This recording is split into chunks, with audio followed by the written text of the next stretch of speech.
जंग आज़ादी में हर किसी ने अलग अलग भूमिका निभाई है। इसी तरीके से डॉक्टर मग़फ़ूर अहमद एजाज़ी की भी भूमिका बहुत महत्वपूर्ण है।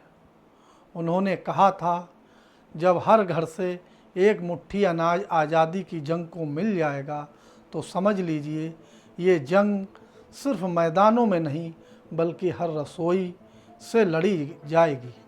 ये दास्तान है बिहार के ऐसे ही एक भूले बिसरे हीरो जिन्होंने अपनी पूरी ज़िंदगी मुल्क की खिदमत में लगा दी। उनका नाम है डॉक्टर मग़फ़ूर अहमद एजाज़ी।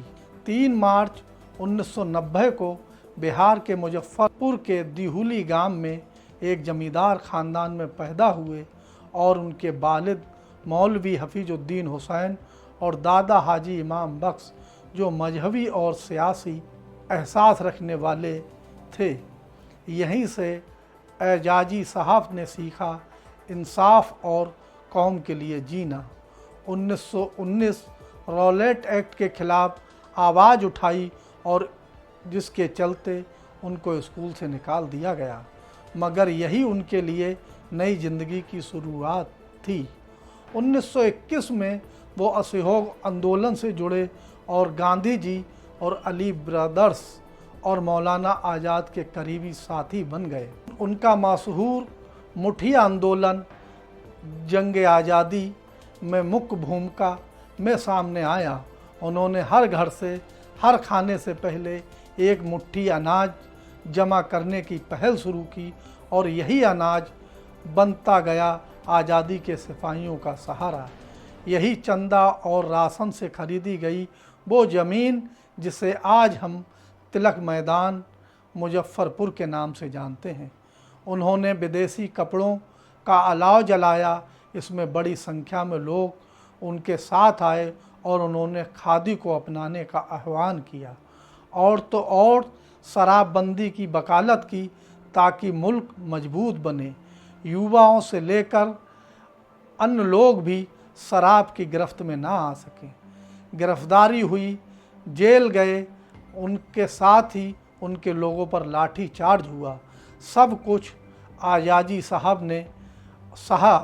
1942 में बॉम्बे कांग्रेस अधिवेशन में उन्होंने पूर्ण स्वराज के प्रस्ताव पास कराने में भी अहम भूमिका निभाई, मगर आज उनके नाम का जिक्र तारीख के सफ़ों में कहीं ना कहीं गुम हो चुका है।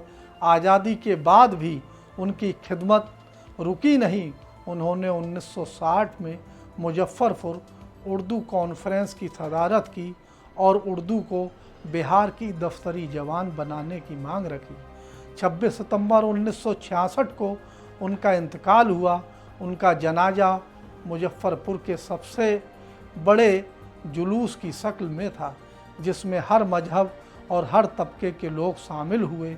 लाल किला दिल्ली की गैलरी आज भी गवाही देती है कि डॉक्टर मग़फ़ूर अहमद एजाज़ी आज़ादी के असली दीवाने थे।